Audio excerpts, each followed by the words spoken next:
And that's kind of where Baseline came in. We wanted everything connected, ready to go out of the box, and have all of the learnings that we've figured out over the past 6 years of building Baseline and baking them into something we can reuse on every single project. And so we made mistakes like the price of using Secret Manager over SSM, or even just how to deploy the code in a nice structure. So there's a lot of technical hurdles there. Once you get it all together, works fantastic. We had great success, but there was a lot of hurdles in that adoption of serverless because it's such a wide ecosystem. I don't think anyone has complete answers to anything at the moment either. Like there's no go-to for everything. You have lots of different solutions, but you have to figure out how they all tie together. And trial and error is the biggest, most time-consuming part of development, and we were doing that with a lot of different things. Yeah, we tried Amplify a few times, hoping that it would be what Baseline is. It was never enough, or the code that it generated was never how you wanted the code to be. Right. We found it was quite frustrating to work with. So otherwise we would probably be using it and Baseline wouldn't exist, to be honest. Support for this episode comes from HookDeck. Level up your event-driven architecture with this fully serverless event gateway. To learn more, go to hookdeck.com/theburningmonk. Hi, welcome back to another episode of Real-World Serverless.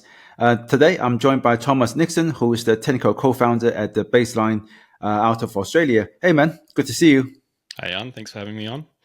Yeah, I was talking to your co-founder, Ken, a little while back about some of the stuff that you guys have been working on with serverless. And I know from talking to others previously that Australia has got this hotbed of serverless-focused startups, and there's a lot of activities happening over there. I think some of the first serverless days conferences, serverless conf was happening over there as well. And Ken mentioned that before you guys started the whole Baseline project, you were working together at Devika, and you were doing a lot of work with various clients, helping them building serverless solutions in Australia. And you came across some many interesting challenges. So I guess before we get into it, do you want to just quickly to introduce yourself and talk about what you do? Yeah, for sure. Thanks. So I'm Thomas, the technical co-founder of Baseline. I have a background in software development.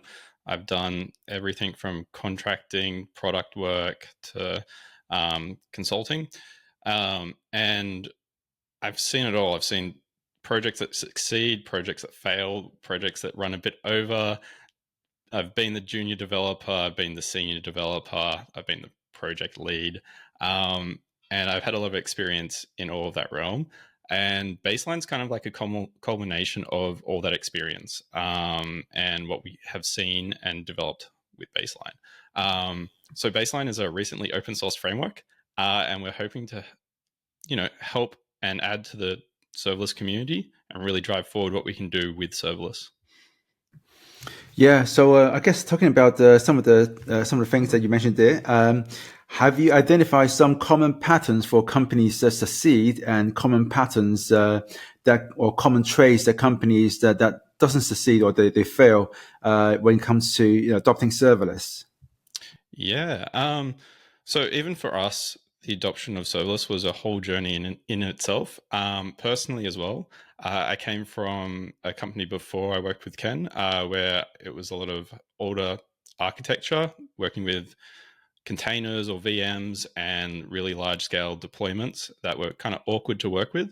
And then coming and working at an agency and building a lot of serverless first applications, there was a lot of challenges and change in the way how you think. I like to think of it as there was a lot of fears or unknowns that you had. Like there was a very emotional difference in approaching serverless because you suddenly went from knowing all the environment around you, being able to tweak it, change it, pull the different levers, to this world of serverless where you don't quite know how to make it run faster or scale it more, or even how different things connect.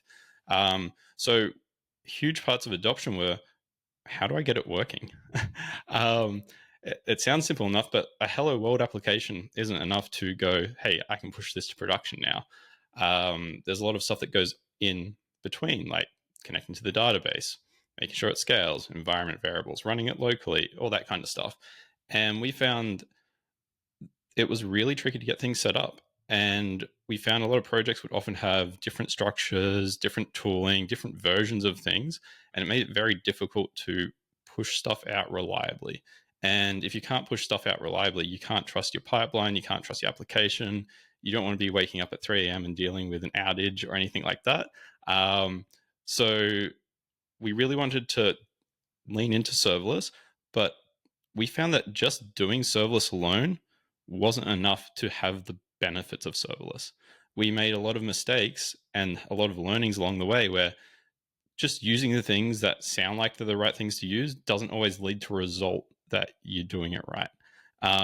We stumbled on a number of things from auth, database scaling, uh, packaging lambdas. You find out that 30 megabyte limit, or 50 megabyte is it now, and you hit that and it's not a good time. Even just how developers run their code locally, like do you run it in a local cloud? All these questions, they just keep coming up there, and there's endless questions, and they're very hard to answer if you don't have the experience. And the environment's changing really quickly, so keeping up with which tools to use, whether it's CDK or SAM or serverless framework, it can be really challenging. So we really wanted to create a baseline of what a project was, and that's kind of where Baseline came in. We wanted everything connected, ready to go out of the box, and have all of the learnings that we've figured out over the past 6 years of building Baseline, and baking them into something we can reuse on every single project.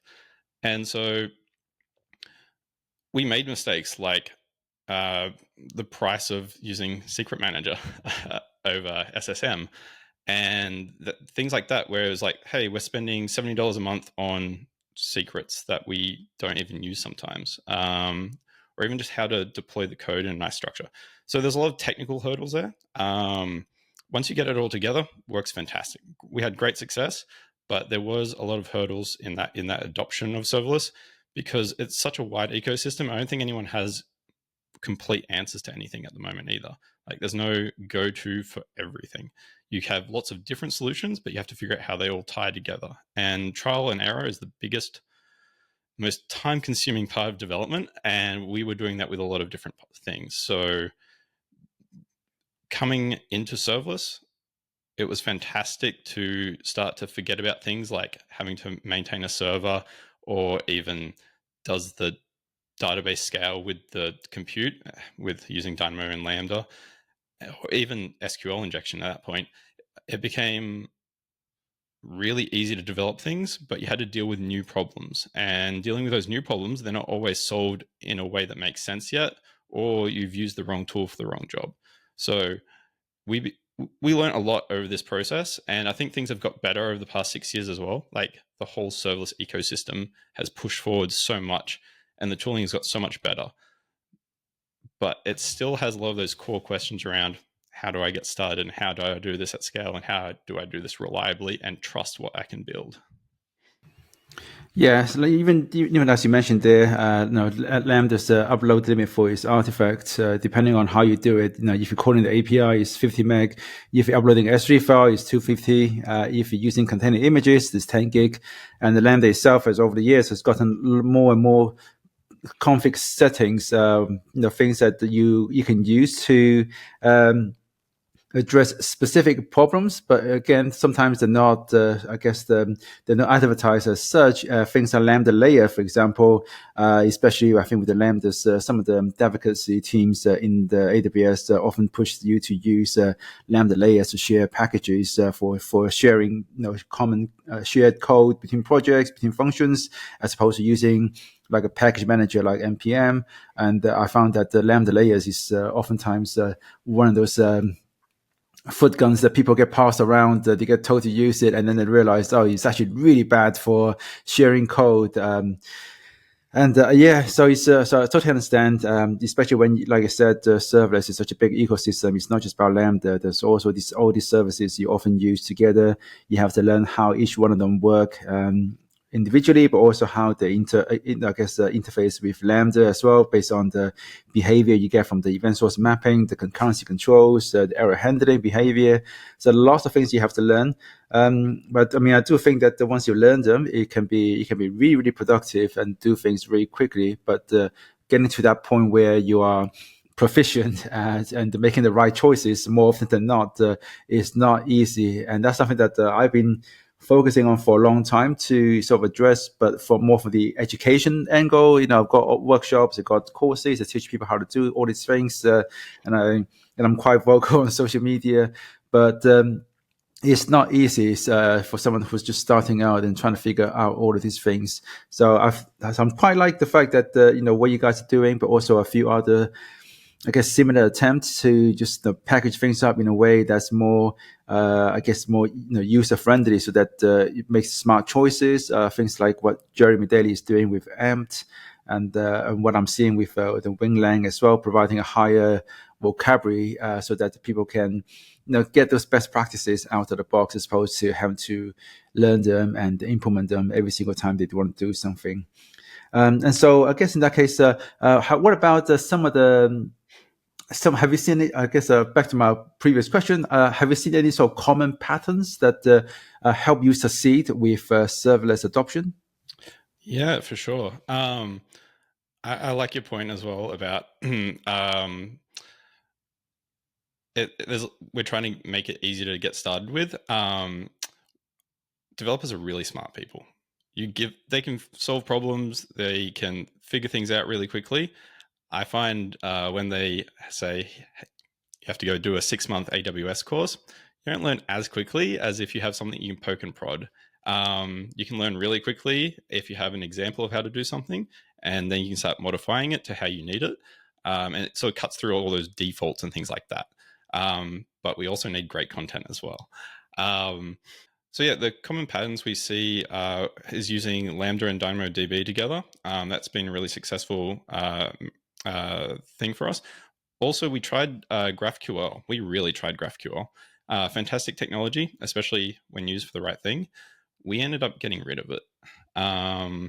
We found that a JSON API was far more effective. Our focus really is on startups and getting up and started and developing features quickly, rather than, say, large enterprise-based systems or gluing together heaps of APIs. So we've gone for a pattern of JSON APIs, but then we've gone and built it in a way that it still kind of feels like you're working with a monolith.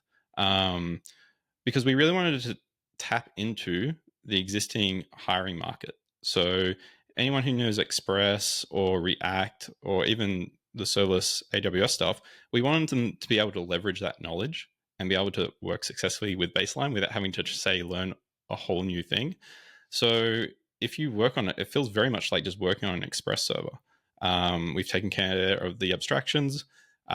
We've made it really simple to add to it, and you're just building routes and hooking into things that exist there already. The real magic sort of happens when you package it. So we split it up into the different lambdas based on the entities, essentially.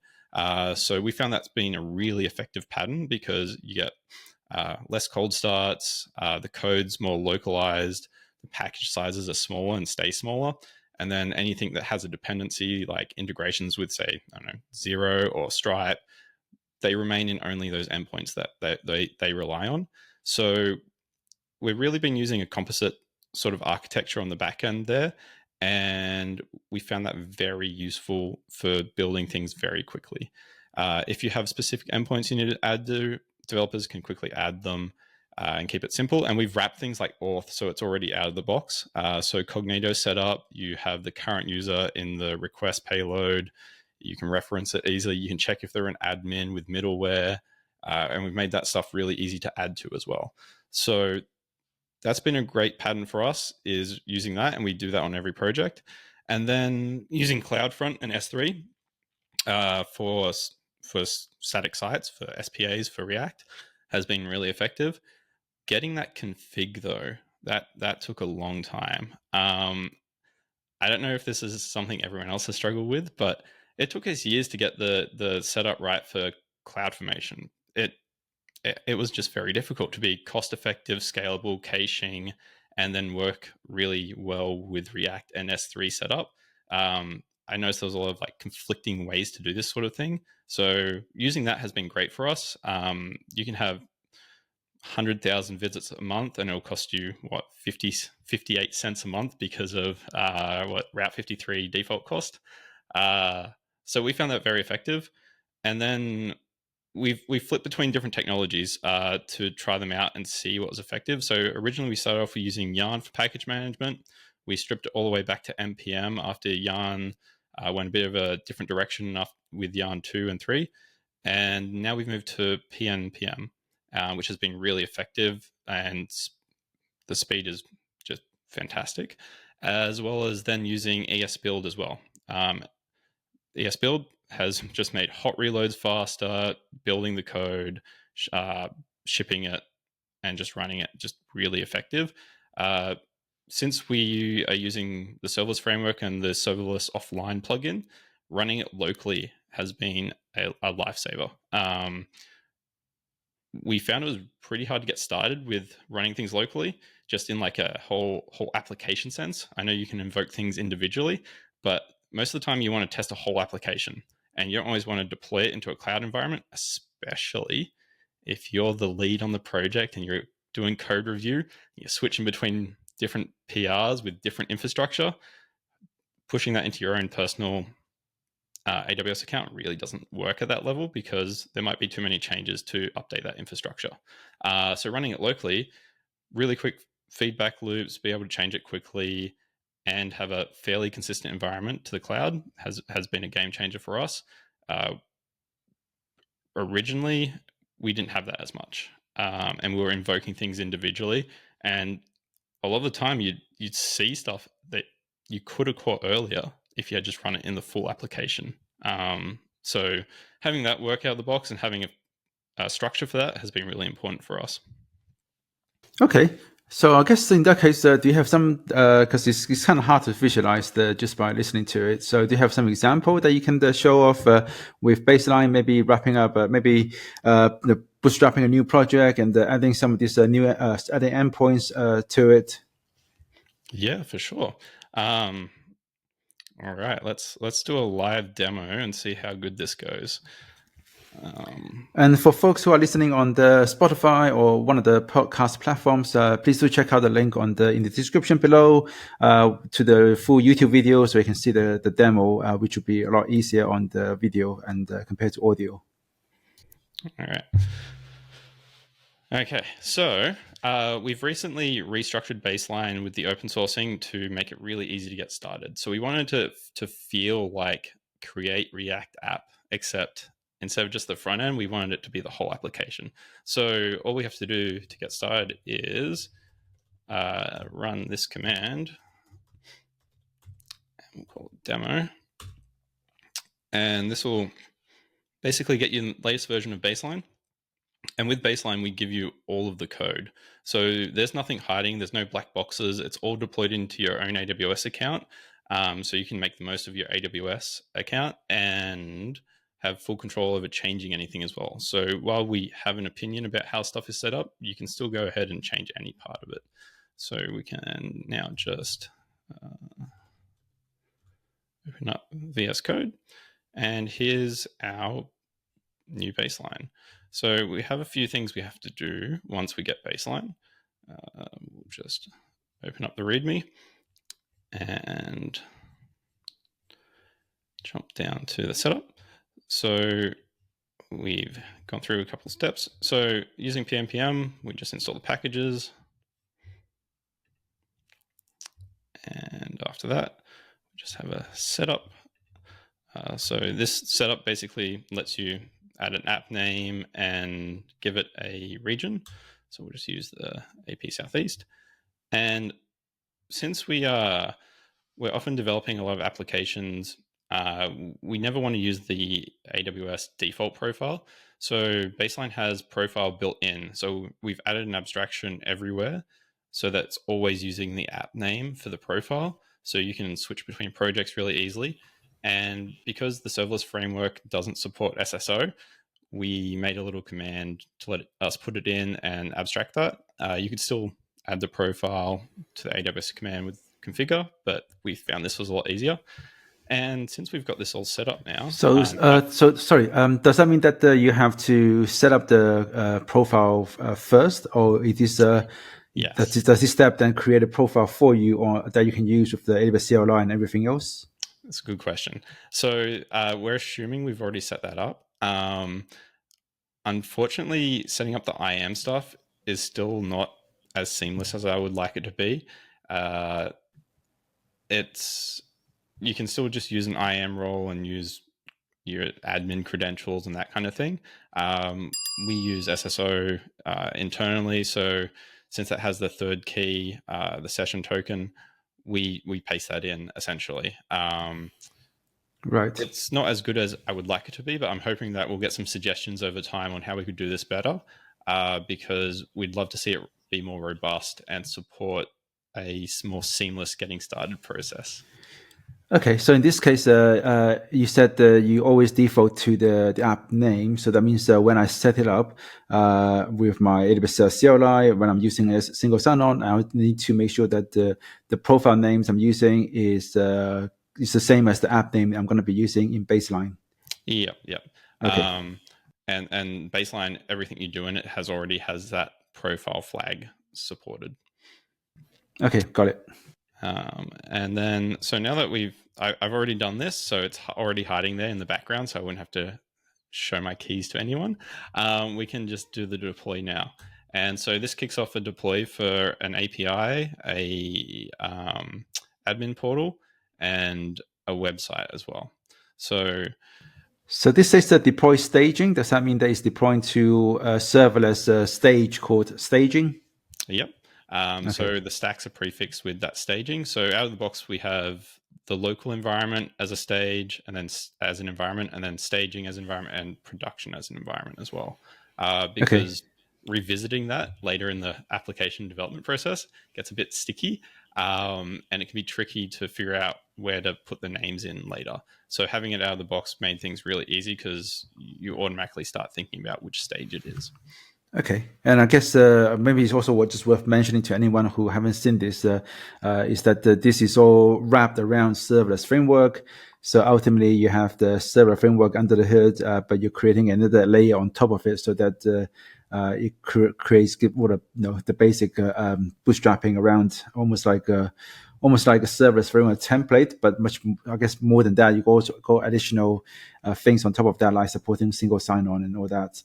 Yeah. So one way to put it would be that we focused on elegance over abstraction and glued together the best technologies that we can find to solve these things at the moment, and then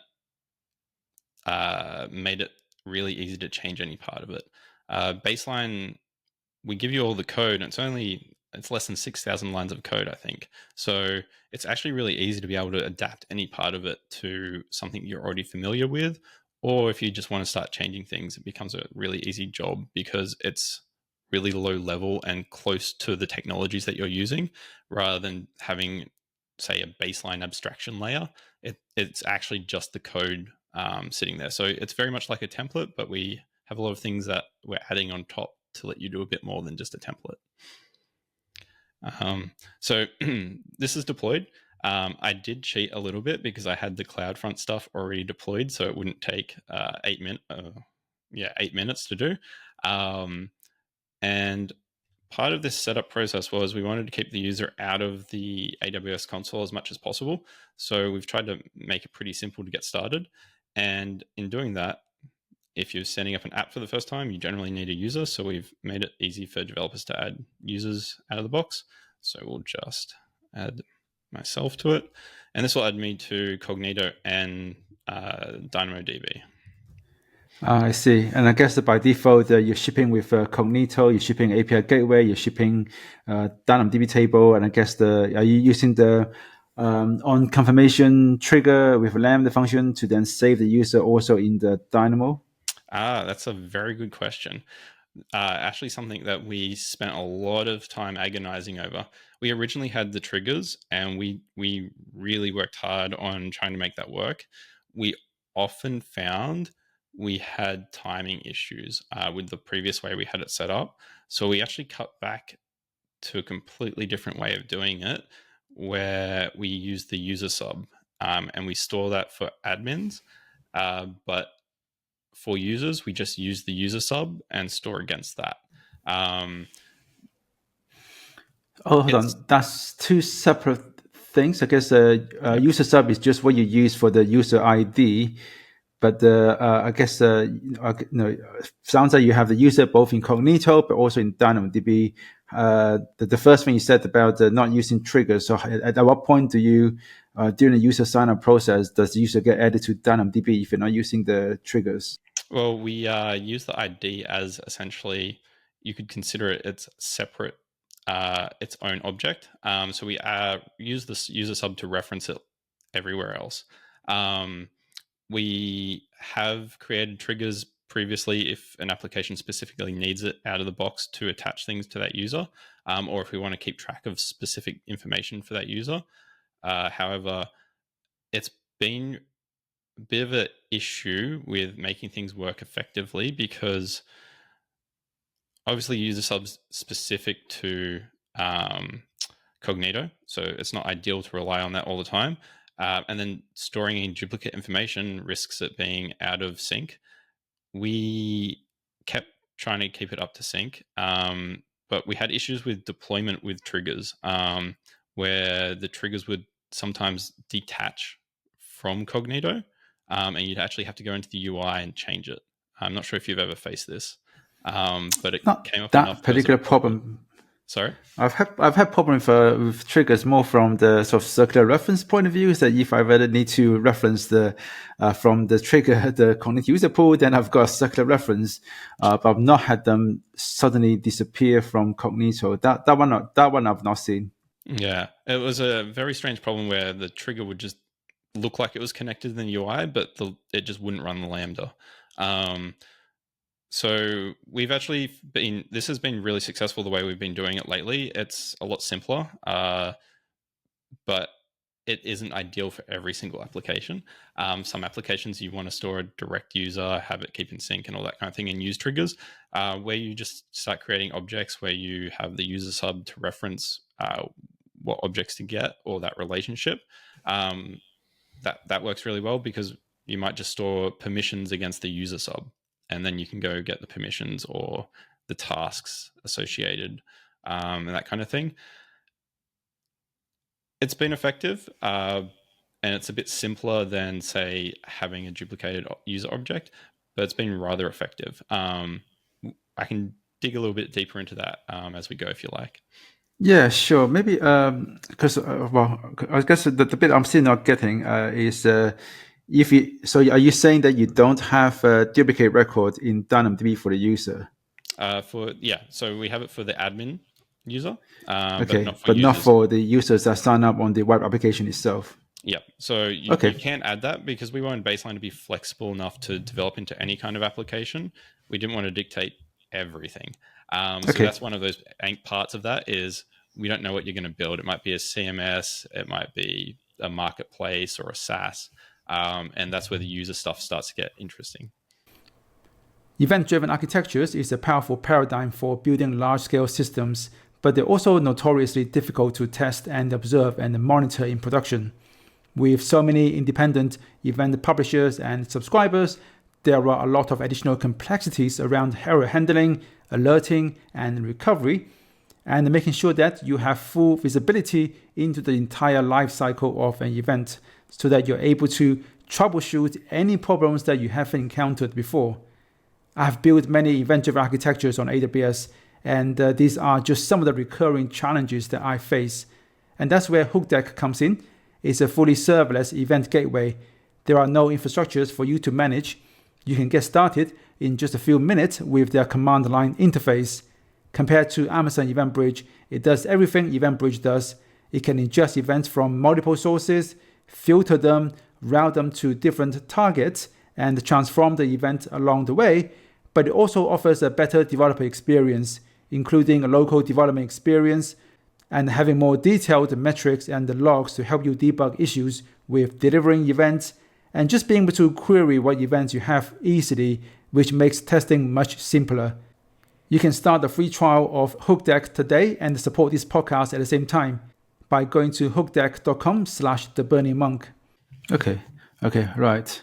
And I guess the other question is why use the sub as a user ID and not have user ID separately? Because the subs doesn't work so well when you have I guess a single sign-on with a social sign-in and things like that. Because every single platform you use will have a different cognito user. They will have a different sub, but if they're all referencing the same user, you kind of want to have your own user ID. So I guess the question there is why use the cognito sub as a user ID as opposed to having a separate user ID? Yeah. That's where it does start getting interesting, because when you have multiple sign-ins, that's when you really want to start consolidating that kind of thing. Out of the box, we want to make it simple enough so that there wasn't heaps of abstractions for this kind of thing, because we don't want to add code that's not going to be used essentially. So not every application is going to use single sign-on. We wanted to have a very natural cognito implementation. And the great thing about Baseline is that we can add a base block later, or a base stack where we add this functionality as well. So just because it's not in the core of what Baseline is when you get it, doesn't mean we can't add it into our ecosystem for people to start using things like that. So if that became a really popular way of doing things, we can inject that code later. Okay, sounds good. All right, please continue. Yeah. So after we've set all that up, we wanted a way to get the URLs for the project without having to dig into CloudFormation stacks in the console. So we just made it really easy to find them. We're using the default CloudFront URLs that you get given out of the box, so that we don't have to specifically have domains configuration out of the box, because it gets in the way of, not everyone has a domain ready for their app. So that's the web portal, and then we can just jump into the admin portal. And since we've already created that user, which was already signed in, we can just log in. And so we can see that I have an admin, we can invite more users, delete, change the email, all that kind of stuff. So we've essentially got a fully working serverless first application running in your account out of the box. So that's all great. So out of the box, I see there's like a baseline core architecture.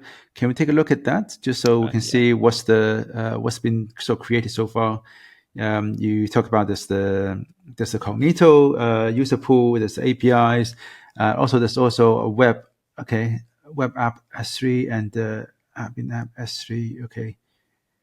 Yeah. So there's So it's a pretty standard implementation. There's not a lot going on there. There's one Lambda, realistically, 2 CloudFront distributions, and you're just using API Gateway, DynamoDB. And we wanted to keep it pretty simple as well, because we really do want you to be able to grow into anything. It gets more interesting when you have something like a CMS. You can see sort of how things interact a lot more in a diagram like that. But yeah, this is the out of the box, very basic setup. Okay, gotcha. So now that we do have it set up, we can actually start running the project locally as well. So we've managed to put the environment variable management into Baseline as well. So we can actually generate all the project environment variables locally first. And this just gets the .m set up and that kind of thing for the project. And then we can start the API. Now the API will go and get DynamoDB. Where are the content of the .m file coming from? It's a combination of stack outputs, SSM, and then anything specifically configured for that project as well. So there's ways you can modify and add to the generation script. Okay. Which makes it really easy to manage, say, the backend and the front end environment variables and grow those out over time. We found that things that should be simple, like how does the front end know what the URL is for the API backend, weren't really easy to answer without gluing some stuff together.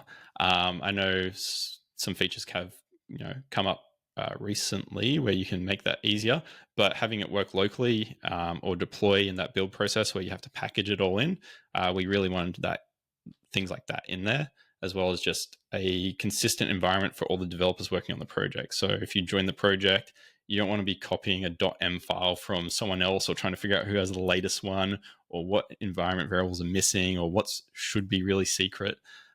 We want it to be contained within the project and in your AWS account. And that's why we sort of leaned into this management for environment variables.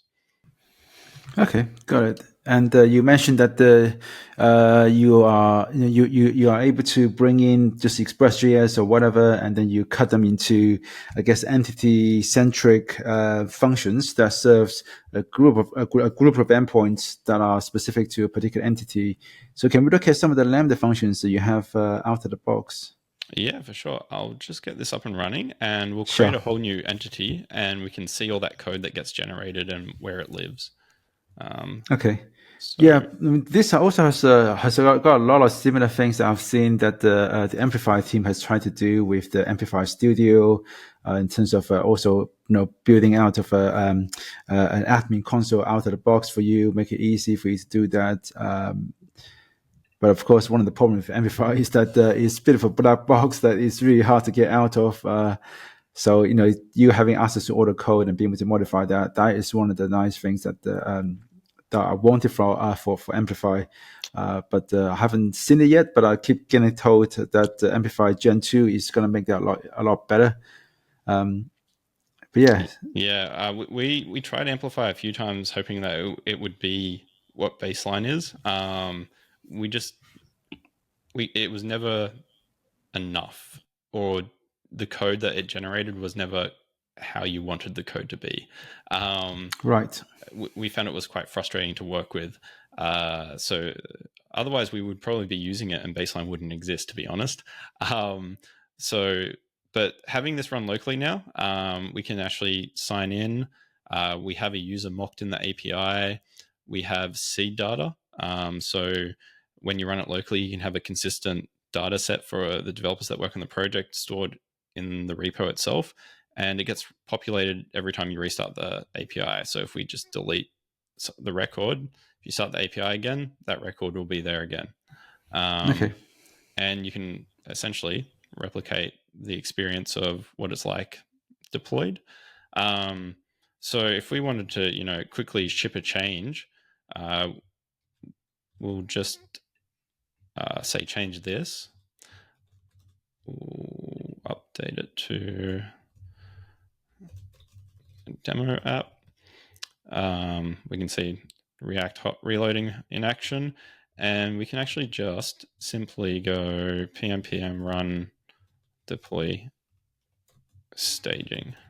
Now, obviously, you'd normally use a CI/CD for this kind of thing, but you can do it from local as well. And using this command, we'll just group everything up and try and deploy anything that has changed. It also includes the invalidation, so you don't have to worry about going into the console and invalidating. And it just makes that process of if you've added new code or new infrastructure, it all just goes out through this unified deployment command, which is really helpful. So that's deployed now. So if we go back to here, back in, and we'll just refresh, and we can see that change is shipped out straight away. So it really increases that pace you can iterate at. Now, we make it a bit more interesting, and we can make a whole new entity. So we'll do that now. Let's jump back here. And that's through, if we go pm add object. So we have these things called baseline commands, and you can extend this out. The add object command is basically a template of code that you can generate that injects code into baseline. So we've made it create a whole new entity for this here. So we'll just make a task and we'll give it a new field called title. What's a task? As in, like, think of a Jira task or something, like an actual object for the for the for the project. So, like, or it could be anything, like a book object or a user type object. So we'll use Oh, that's just task. a name, not a type. Sorry, I thought that was a Yeah, specific type. that's all good. And we'll make it not required, and we'll add like description field as well, and we'll add that. And no. And so this will generate this code. So what we've got now is the types, the service code, the C data, the task function, so the YAML definition for the serverless, as well as the DynamoDB, and then the API code. And then we've got the shared type, so we can share it between the front end and back end, and then the What's client the difference API. between the service and the API? The service and the API. The service is implementing our service object that lets us do the common operations or the business logic for that service object. And then the API is the actual interface to be able to use and do things to that object. So that's where you do things like checking if it's a valid user before you do it, or if Right. the request is okay and things like that. So very express looking. So very familiar. We've got middleware in there already built in for things like isAdmin that checks for you if the user is in DynamoDB and lines up with the user sub. And then, a response mapper, and there's that use of the service there to create the task. So pretty simple, straightforward code. So you said that it's very express looking. Is it actually using the Express API, or is it okay? So we've used Yes. Okay. we've got a wrapper for creating the app with Cognito and specific settings set up to make sure it's optimized for running in Lambda. It's Okay. been really effective and speedy. The cold starts are amazing, and the response times are very impressive. Even with the DynamoDB hit and the authentication as well to the API. And we wanted to make it that whole process of setting this stuff up a little bit easier. So that's why Create App exists. Okay. And so once the functions has been created and deployed, is it actually running Express like you do with a Lambda lift? So Express will run. It's mostly for routing and being able to utilize things like the middleware and the request and response objects in a familiar way that's very accessible to most people who've worked with Express before. Okay. And when you say the code starts is fantastic, what sort of numbers do you get for code starts for your functions? So we recently just upgraded to Node 20 and the AWS SDK 3, and I think they got down to 400 milliseconds, and round time was about 700 milliseconds. Okay. So about 400 milliseconds for init duration, and then the 700 milliseconds for the end-to-end. Okay. Which was a bit faster. My personal barrier where I think it's acceptable is maximum of 1 second. Anything below 1 second, you can deal with pretty easily. Anything longer, you're starting to get into a dangerous territory, I think, for just a typical user application.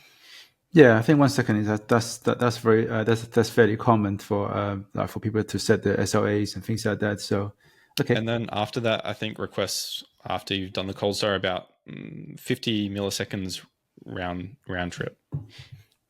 So in that case, do you because you also have the admin dashboard as well? So that's just a single page application hosted out of S3 from the architecture diagram. Okay, there's no server side rendering out of the box. Yep.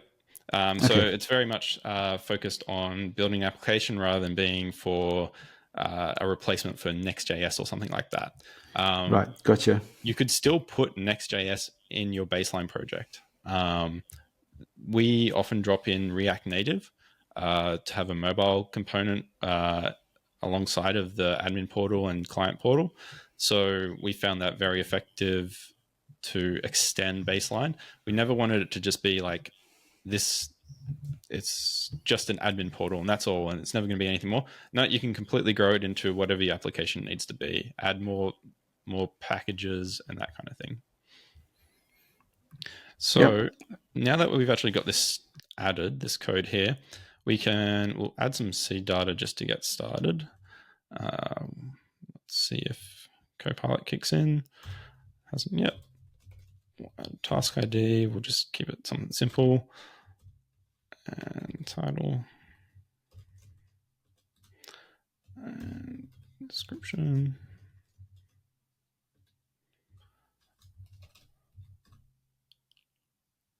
Will it?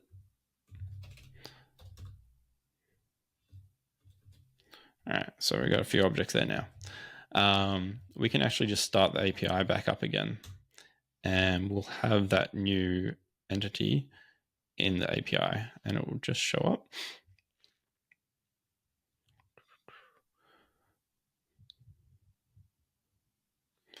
And we can see that it's running, and we can see that the data is coming through. So how do we deploy this now? Well, it's the same method again. We can actually just run that deploy staging, and that will ship out all that new backend code, which makes it a really easy process to get started with. And then you can extend any of this code, because since we inject the code, you can still modify any of it. It isn't just an abstraction where it's like we add a new task and you give it all this logic. We generate the code, you can modify it. You can even change the template itself, since it's in Baseline.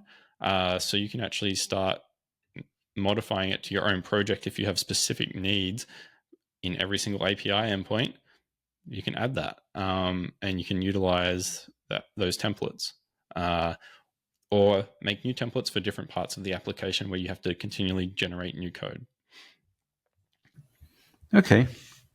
And do you have some? I guess maybe the next thing could be to see how the baseline blocks work, so you can introduce some additional, I guess, add-ons. It sounds like it's something that you can just add on to your existing project. Yeah, I don't have a demo for that today, Okay. but it is something we do often. We have the concept of base blocks and base stacks. So a base stack would be something like a React Native base stack, and you drop it in, and then it's hooked into the API automatically, works with Cognito, has all the build pipelines, and hooks into all the different scripts that exist here. And then base blocks sit on top of that, essentially. So you might have a base block for the API where you add, for example, a task, and it can inject that code as well.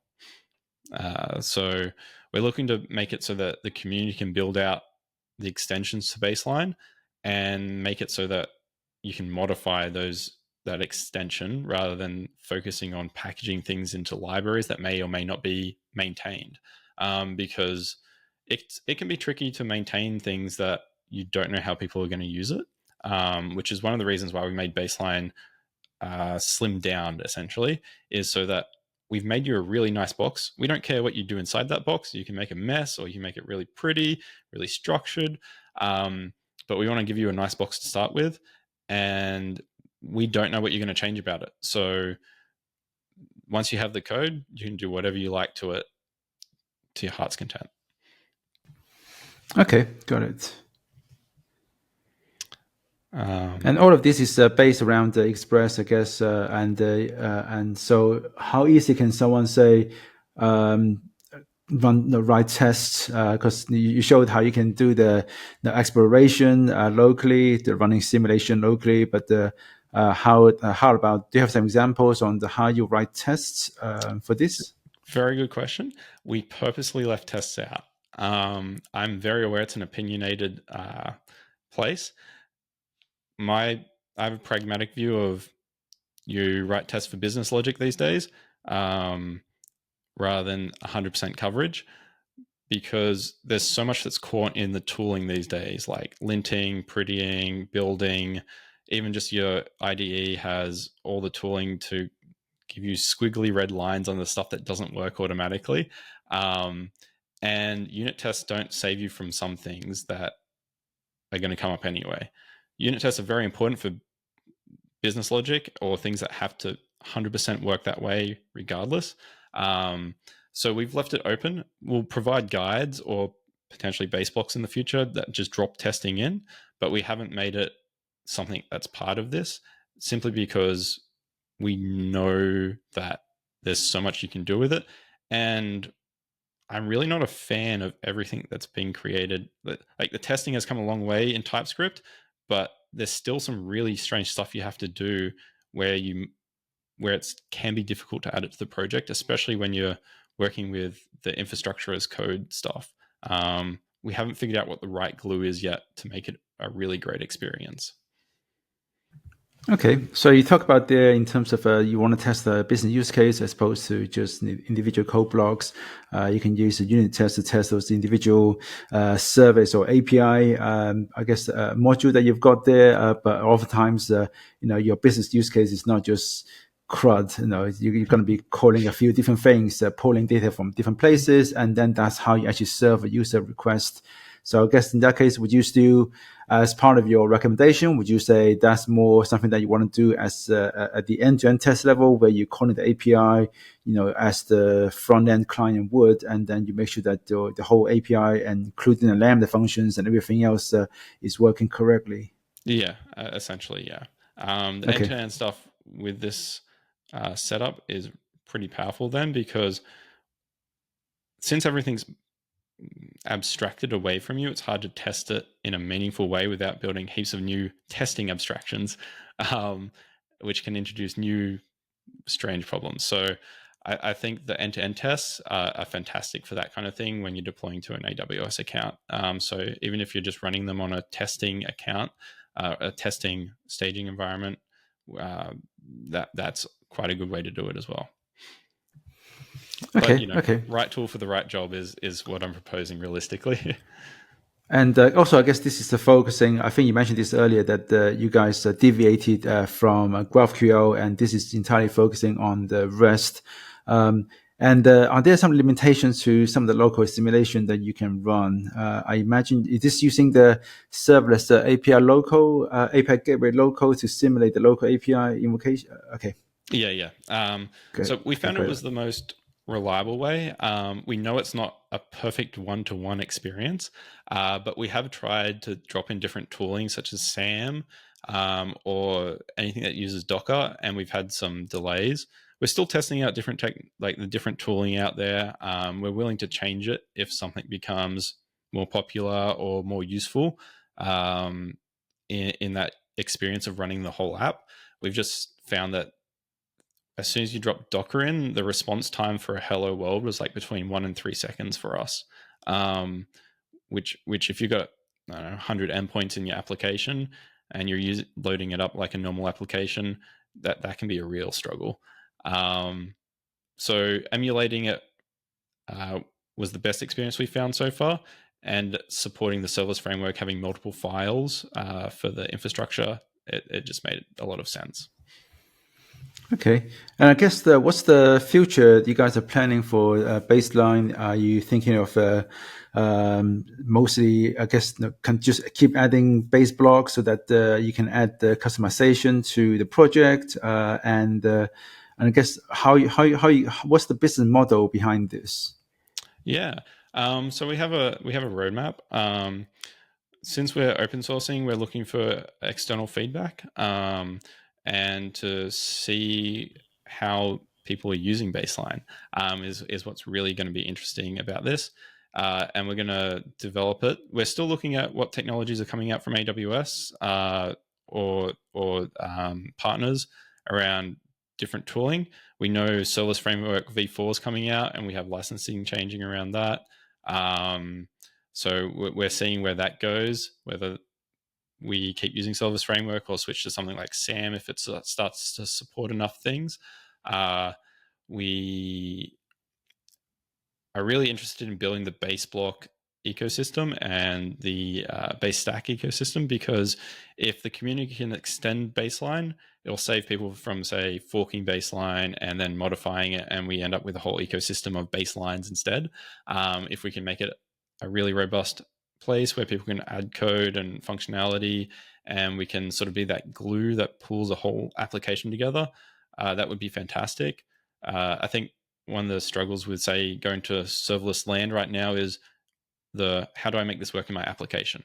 How do I start using this today in my application without having to, figure out how that glue comes together? And we're going to be building some templates ourselves that we might potentially sell as ways to accelerate using Baseline. So, like a full-blown marketplace that you can start off with instead, or a full-blown mobile application and things like that. We're also going to be doing consulting and services around Baseline, and looking at building that marketplace out for base blocks as well. So realistically, we're testing to build that product market fit with developers, and we're really trying to lower that barrier for entry for startups to be able to build apps. But we're also looking at cloud modernization. So maybe an organization hasn't used Baseline before and they want to take that first step into the cloud. We're hoping Baseline can be a really low risk way of doing that. So being able to start with Baseline project and then start building and make progress and see results. That's really where we're heading at this point. And then open sourcing whatever things that are quite useful. So we've already created a DynamoDB library as well that you can drop into other projects.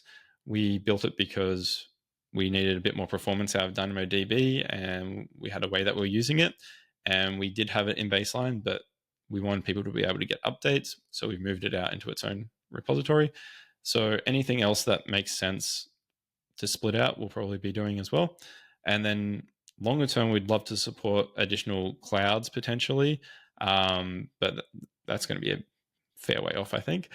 We really want to just make that experience really good for getting started with serverless and knock down those hurdles, potentially making that IAM stuff a bit easy to get started with instead, and that kind of thing. Okay, sounds ambitious, and I guess in that case, best of luck. And yes, Thomas, thank you so much for taking the time to talk to us today and for showing us a demo of Baseline. Looks very interesting, and I guess if people want us to get started, where do they go? Where can they read about the Baseline and some of the, I guess, the getting started guides and whatnot? Yeah, so Baseline.js.com. Will put you in a good spot. You'll also find us on GitHub, Baseline.js, and we'll have instructions there on how to get started. So yeah, and we're looking forward to the community and their response to what we're doing. Or find me on LinkedIn and ask me questions. Okay, sure. I'll put those links in the description below so that if people, because you mentioned that you guys are going to be doing some consulting work around this as well. So if someone wants to get started with Baseline and they run into trouble, they can find you information from the description below as well. Awesome. Okay. Once again, thank you so much for taking the time to talk to us this today. And best of luck with the future of Baseline. Thanks, Jan. Appreciate it. Take it easy, guys. Okay. See you next time. Okay. Bye-bye. Thank you to HookDeck for supporting this episode. You can find out more about how HookDeck improves developer experience for building event-driven architectures. Go to hookdeck.com/theburningmonk.